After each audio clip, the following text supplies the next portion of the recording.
Hi, my name is Godwin, also known as Narvik on the forums, and part of my job here at Triumph is making levels in our level editor for the game. So today I thought let's give you a preview of our level editor. It will ship with the game, and it will allow you all to make beautiful maps. You get the exact same level editor as we have ourselves, so you will be able to make pretty much exactly the same campaign and the same things that we have in our game. Let's start with a bit of the basics first. I'm thinking let's make some nice elven area here. At first we're going to sculpt the terrain, make it a bit nicer. There's completely empty, of course, when you start a new map. We can paint some mountains here. If you paint more, then the peaks get higher automatically. That's pretty nice. So let's see, some nice mountains here. That's one I don't really like. Let's see. There's one. It looks prettier. And then, if it's large enough, we can maybe add some trees. Elves love to live in the forest, so should be quite happy with that. Add some trees here. Maybe some different trees in it as well. I'm adding some pine trees near the mountains. That's actually nice. I think it looks nice together. We can make here a bit of a rock fall where the mountains have fallen down. And of course some water is nice. Make a little river coming from behind the mountains and flowing to a nice little lake here. Elves were settling next to the lake because they like fish, or maybe they don't, but they just like the water, I don't know. And if we make sure that the river has this narrow path to a bigger area of water, then you'll see automatically it starts to flow.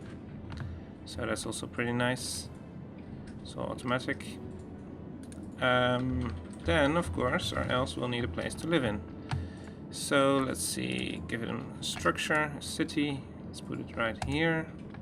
Right now it's all random, so every time you start up the map you get a different race, a different size. But we wanted elves, so I'll just put down here high elf race. And as size, I'm thinking maybe something like a city, quite big. There we go, nice elven city. Next to the forests, the mountains, and some water. Alright, let's give some more structures, maybe a watchtower to look over the water, see what's on the other side. And some mana nodes, of course. Elves like mana since it's next to water. Let's make it a water node. Of course some income, always need income, so gold mines would be good for that.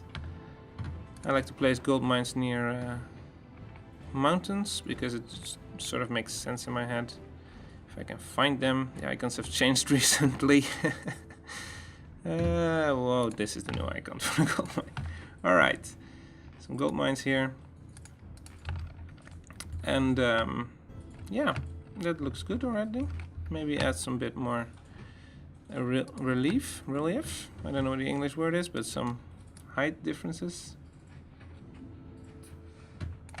Make sure that it's a bit more natural, a bit less like a flat pancake.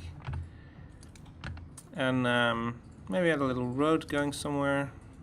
We can let it go around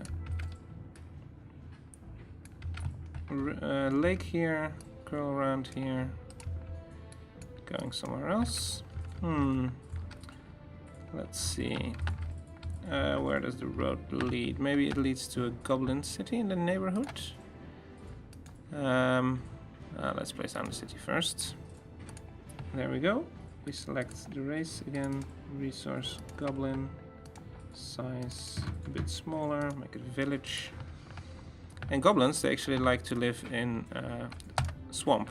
They get a bonus from that in game, so let's give him a bit of that. They should be happy with that. Alright. And maybe some of these swamps to break up the looks. And some normal empty swamps.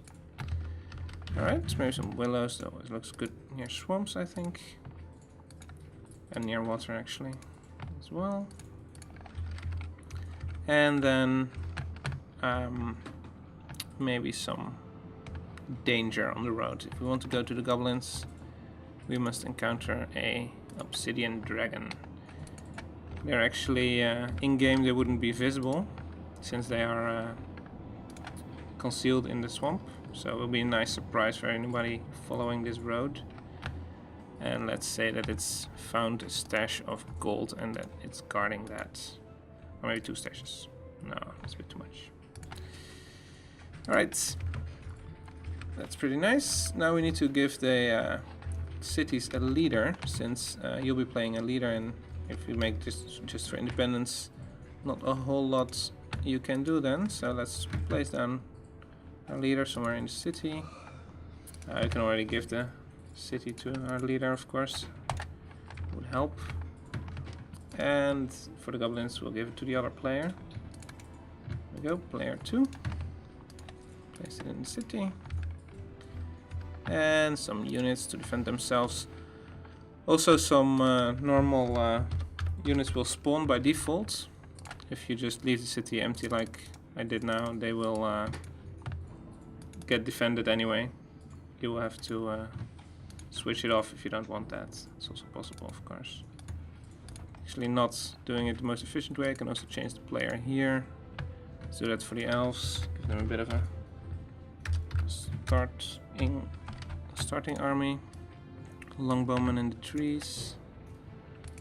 And a griffin rider near the water. Turn them around that way. And a few unicorn riders. There we go. Now we might be ready to see what this can do. Oh, maybe actually I will show you something else. We have a lot of different climbs, and it's really easy to change the theme of the land. Just take a big brush size, just choose convert to theme, and there you go. Everything is Arctic, or everything is volcanic, and all the looks will automatically be updated. So let's not ruin the nice elves and just keep them in temperate, but let's make blighted swamps for the goblins there. There we go. It's all pretty easy to do, pretty simple, lots of things to do. You can also try to enhance the map a bit, make it give it a unique look. We have a lot of different decorations we can use for that. Let's see, maybe some statues here. You have special ones for in the corner. There you go. And maybe some torch lights. I don't know. It doesn't really look good. Remove that tree there. Alright. And let's make the road go through that, actually. So, that's the entrance to their domain. So they have some torches to guard the swamp. To guard them from the swamp, actually. There's quite a lot of decoration we can place. We can place some bikes with skulls here for the goblins. And maybe some bigger bones here. A lot of creatures have sunken in the city, in the swamp, and died. We have some mysterious mists maybe here around the obsidian dragon. Maybe his breath causes the mists. And we have some lights we can put in here. There. So we can now, if we want to try this out in game, we just click save and play, and it will launch the game, and we can try to see how it looks there.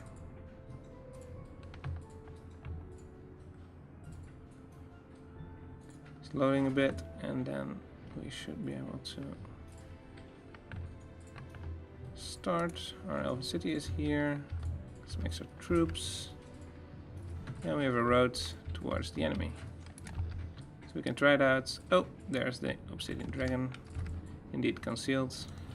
Alright, we've shown you a bit of the basic map editing to make a level itself, and now we can show you a bit more advanced stuff. We have here the settings, the map settings. These are a lot of settings that you can set. You can customize quite a lot of things. For example, whether you want the win condition to be scripted only, core leaders, or just the normal default. Whether you want to have the max hero levels, etc. You can all lock these as well if you really want to prevent people from choosing otherwise. Players, you can set the diplomacy between the players. You can change the peace, fixed peace, war, fixed war, alliance, fixed alliance, or neutral, or haven't met yet, basically. This means that they haven't encountered each other yet. You can do the same for cities, independent cities, towards every player.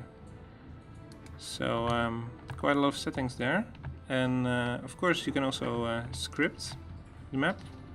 You have, for example, markers. You can add a stack area trigger, place it down, and you have here some settings that it triggers on everyone if you leave this empty, or just the players whose alias you fill in if you do that. Scripting is quite easy. You just click this button, make a new script here, name it, and for example, if you want the script to fire on stack enter, then you drag this here, and if stack enters it, then whatever you type here will happen. The language that we script in is Lua, so you can probably find easy tutorials for that online if you don't already know it. So it's a pretty nice language to work with so far. Yeah, that's about scripting. We also have the campaign editor. This is the tool that we also used to make our campaign. You can add your scenarios that you've made. For example, we just made this test map. So you can add it here. You can add as many as you like. You can set a name, description. There's also always room for a custom string, so you can just type in there what you want to show. You have the briefing. You can make briefing pages like we have in our game. If you just right click here, add a new page, you can set an image here to link so that there's something in the background. You can type in the title name, just the normal story that you want to tell, and all kinds of things. So yeah, it's a pretty powerful tool to make campaigns, and we're looking forward to see you make user-made campaigns. Thank you for your attention.